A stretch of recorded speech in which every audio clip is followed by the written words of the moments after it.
What I want to talk about is how we take the federal flood risk management standard that we've been talking about and apply it on the state level. And let's see, it's the right hand. There we go. So New York State is a little bit about New York State. New York State is a state that's full of farms, rushing rivers, mountains, lakes, hiking trails, and a large town down in the southeastern corner. We're a headwaters state, which means that a lot of our rivers respond relatively quickly to severe weather events. We've been hit by our share. I've had several career-defining floods, which I would hope at the time would have been my only career-defining floods. But in 2006, while I was away on vacation, of course, a tropical system, was not a tropical storm, it was a tropical atmospheric system, came up into central New York, basically creating about a 50-mile wide atmospheric river of water that came down rather quickly and created severe flooding in the Susquehanna, the Delaware, and the Mohawk River basins. In many cases, that was considered a 300-year event. Then in the spring of 2011, we had another major event. We had extreme snowmelt with rainfall. The Lake Champlain, forming the boundary between New York and Vermont, hit record levels that had not been seen since we've been keeping records in the mid-1800s. A lot of our mountain streams in the Adirondacks hit record levels. And we thought, well, okay, we're going to be dealing with this event for a while. Then August and September came in 2011. August was Irene. Irene created incredible runoff in the Mohawk Basin, in the Delaware Basin, in the Upper Hudson Basin. And then 2 weeks after Irene, Lee came up and hit the Susquehanna Basin and areas that are already saturated by the previous event. Near 500-year, or in the Susquehanna, Irene was 500-year above, based on USGS calculations in a number of watersheds. Now, in 2006, and this was interesting, there's a major levee system in Binghamton, New York. The 2006 event exceeded the expected 100-year flood levels, and the levees held.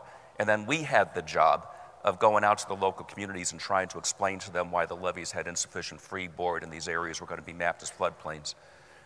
Then Lee hit a number of years later, and while the levees held, they were overtopped in several places, and people that were outside of the mapped 100-year flood zones lost their homes. And then, of course, we had Sandy. It's a little busy, but look at the darker colors. Look at the red colors, the purple colors on this map. This is a graphic that the U.S. Geological Survey created, and this is a combination of the three 2011 events. So in other words, they took the highest flow total for each of those three events and determined, well, was this a 50 to 100-year event? Was it a 100 to 300-year event? Was it more than a 500-year event? So the deeper the red, the deeper the purple, the more extreme the runoff was within that watershed. We've got a number of purples there. Those were areas where the runoff exceeded the anticipated 500-year runoff levels. Then Sandy hit, and this is a map of a portion of Staten Island. The blue area being the so-called 100-year floodplain, the pink area being the 500-year, and this was the Sandy inundation area. So you could see that it approximated and even exceeded 500-year. This is based on the then existing New York City firms. Coney Island in Brooklyn, also in New York City. This is the existing flood map. This is the preliminary flood map that's out there now. You can see that we do see a much larger inundation zone, but this is the Sandy inundation area. So even there, even with new flood maps coming, the experience exceeded anticipated 100-year and even 500-year flood elevations. Now let's go inland. This is downtown, beautiful Schoharie, New York. Schoharie is a small, picturesque village about 30 miles southwest of Albany. And if you can see, there's a high water mark. That's from Irene. Standing at the left is Shane Nickel, who's the Schoharie County Planning Director and former chair of our state association. On the right is Tom Blanchard, a colleague of mine. And I took the picture, so there's no copyright issues on this. Now, here's on the right is the Schoharie County flood map. Now, let's zoom in. There's an outline of the property we're standing in front of, and something that's kind of telling. That structure was not in the regulated flood zone. So climatologists are telling us that precipitation is getting more intensive. In the Northeast, they're telling us that heavy precipitation events are going to be more concentrated, so that in the northeastern United States, there's going to be a 71% increase in the amount of precipitation falling in the 1% most intensive precipitation events. So it's not saying that we're going to get a lot more rain. It's saying that the rain is going to come much faster when it does come. The New York State Climate Report was an attempt to bring the global climate report down to a state level.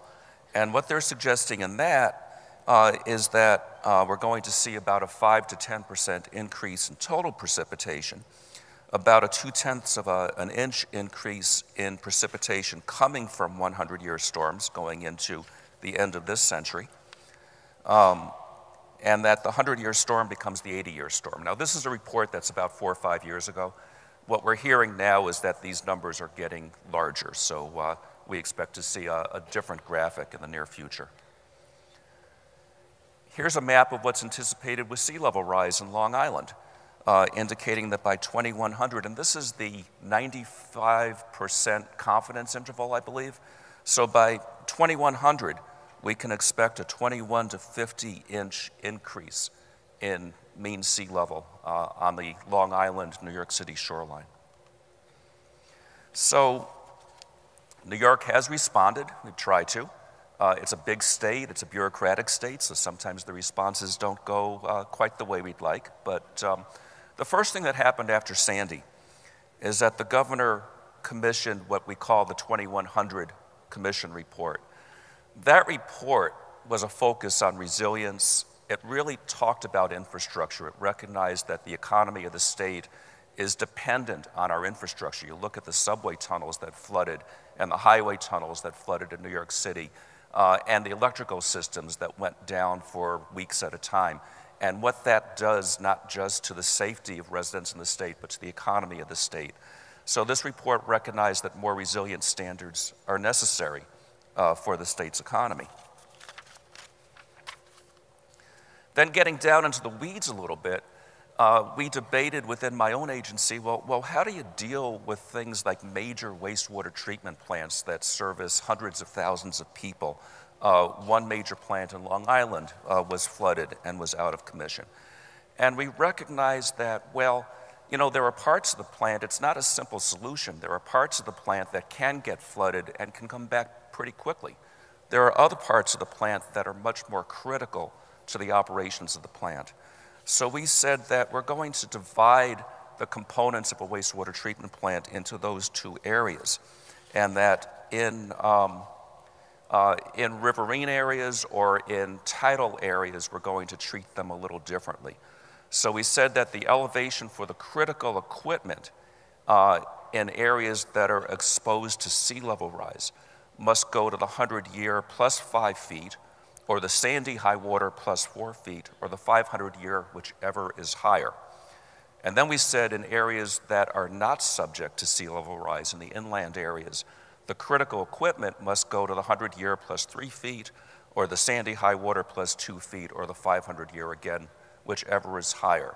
Now, this is not a regulation, but it is a condition of state financial assistance.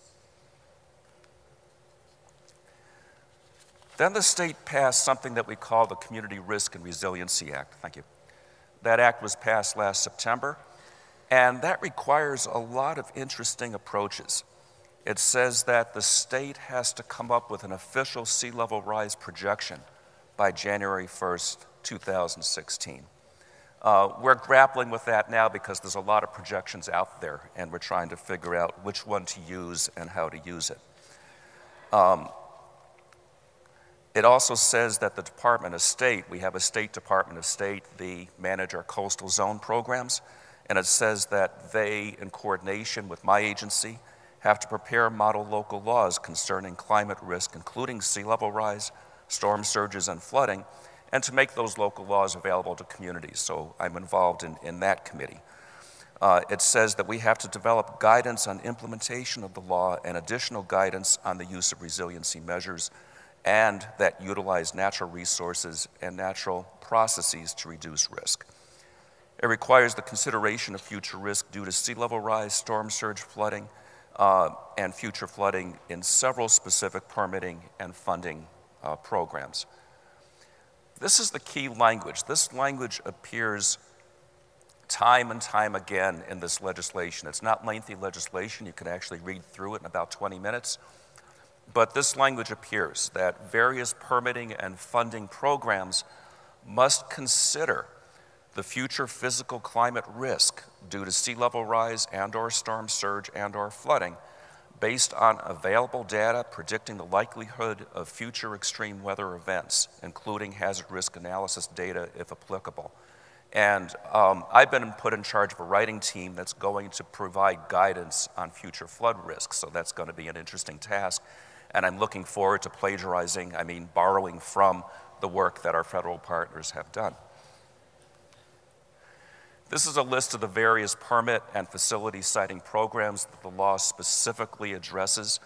One of the interesting ones that we've been grappling with is the protection of waters. That's where somebody needs to get a permit if they're going to do something in a regulated stream, which is basically a trout stream. And the people that pass on those permits are the people in our Fish and Wildlife Unit.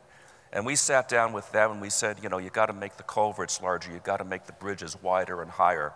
And they said, we're biologists, we're not engineers, how the heck are we supposed to do that? So we're grappling with that. Even within an agency, you've got your own stovepipes. This is a list of the various funding programs. If somebody wants money from the state, they need to meet these standards. So then getting into the federal executive order, we provided comments. We were one of those, how many comments? Okay, so we were one of the 2,700. We did manage to get the comments through the governor's office. And in our comments, we noted the history of greater than 100-year flood events in New York State and the need to reduce costs. This is an economic necessity to change the way we've been doing business. We did offer some recommendations. We felt that there needs to be a clearer definition of critical functions. We suggested that there should be a requirement of using the more restrictive of the three standards, not just, well, let's choose which one we use. And we suggested that there needs to be a little more guidance on climate-informed science. Now, I don't want to disagree with putting that in there. I think it's necessary that it's in there. And climate science is changing. And it's not appropriate to say in 2015 what the climate science is, because in 2020 the climate science is going to tell us something different. So we do need the flexibility, but I think we need to be a little bit between where the language is now and an absolutely specific language. And we suggested some better guidelines on information on flood risk to the public. Conclusion, with the executive order with New York State Resiliency, I should have edited this slide and used the new executive order number. We feel that the federal approaches and the state approaches align. We feel that the federal approaches will help the state and its communities meet its needs. We can't afford not to do this. This is an economic necessity as well as a public health and a risk necessity. you can't have a clearance sale for your infrastructure. That's obvious. We can't afford to build things the way we always have in the past. So thank you very much.